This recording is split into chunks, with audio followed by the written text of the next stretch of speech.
Hello YouTube, Brian here, out here in the shop. Let me show you around. Finishing up my morning coffee, and I just fired up the old kerosene heater. Um, is it spring yet? It's almost spring. I think it's spring. And still a little bit chilly. A little chilly. So let's see. Okay, let's start with the worst part. The catch-all area right here. There's a couch back here. Moving blankets and insulation cover the garage door. This is a single car garage. Right now this is a CNC table that I'm working on. The idea is to create a table that moves the router around in the three different directions, but right now it's just catch-all, and who knows if I'll ever finish this project. It's a pretty big project. Okay.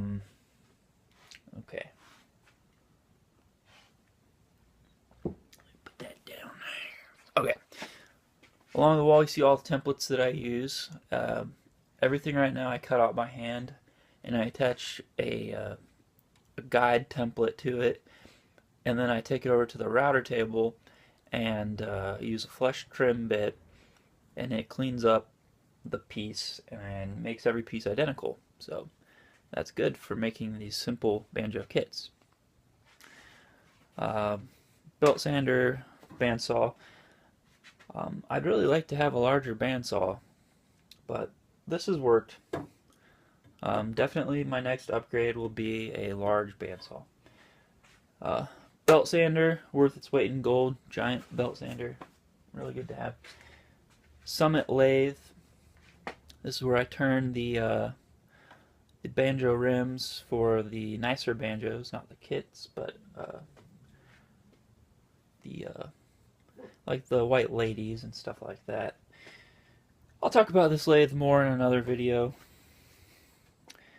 This is my table saw that I use to cut frets, and I will talk about that in another video. How I have this cross-cut table set up, the type of blade that I use, and how I secure the fretboard to it and cut perfect frets every time, perfectly spaced frets. We have the dust collector system. Shop is always dusty. I wear a dust mask most of the time that I'm out here.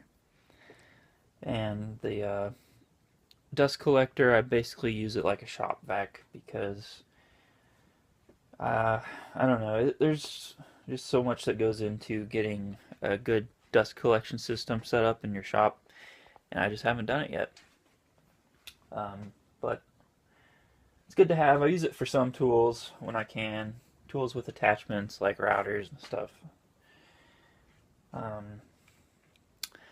Again, I use moving blankets to insulate doorways, and I try to block out sound as much as I can because I have a neighbor outside of this wall here. About 5 feet away is my neighbor's house, so I don't know if they know what I do in here, but I make a lot of noise.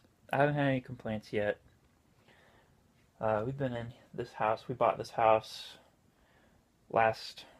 in the fall, so hasn't been too long in here, but no complaints yet.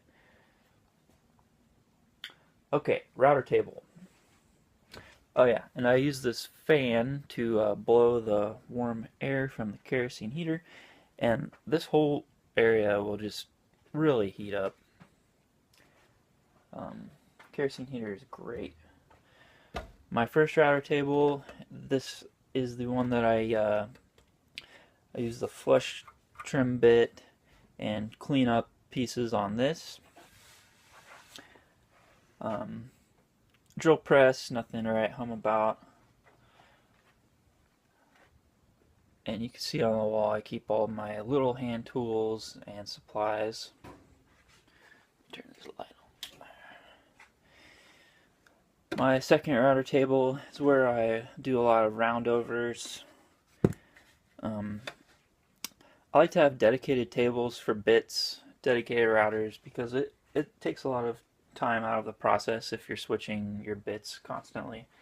And I use, let's see, one, two, three, four, five. I can use 5 routers in a short span of time, and I don't have to change the bits. I use 5 routers for every kit, basically. So, uh, here I have some fixtures to use my plunge router. Like, I will put a banjo neck into this fixture, and it will let me cut slots into the peg head. And for what I'm doing, I like to have repeatability, and I want to be able to create the same thing over and over and over again, so I can just interchange parts. If someone has a problem with something, I can just replace that one part instead of replacing the entire kit. Scroll saw, don't use it very often. So that is the shop. You see the perimeter is the tools, and then the center is kind of the work area. I usually have a sheet of plywood in the center, and I just cut everything by hand and then clean it up with the routers. And right now I'm organizing my parts. I got some more parts for the electric kits. So today I'm finishing up some Mountain Man kits, and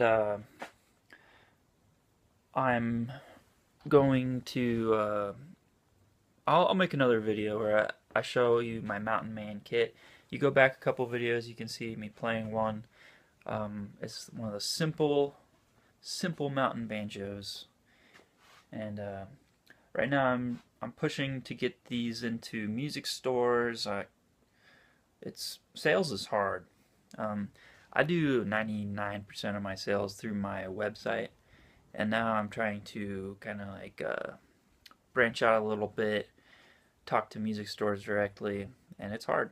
But I've got a few orders, and if you're a music store owner and you like my mountain banjo kits, you can just send me a message, and I can give you a good deal on bulk prices. But that's a future video.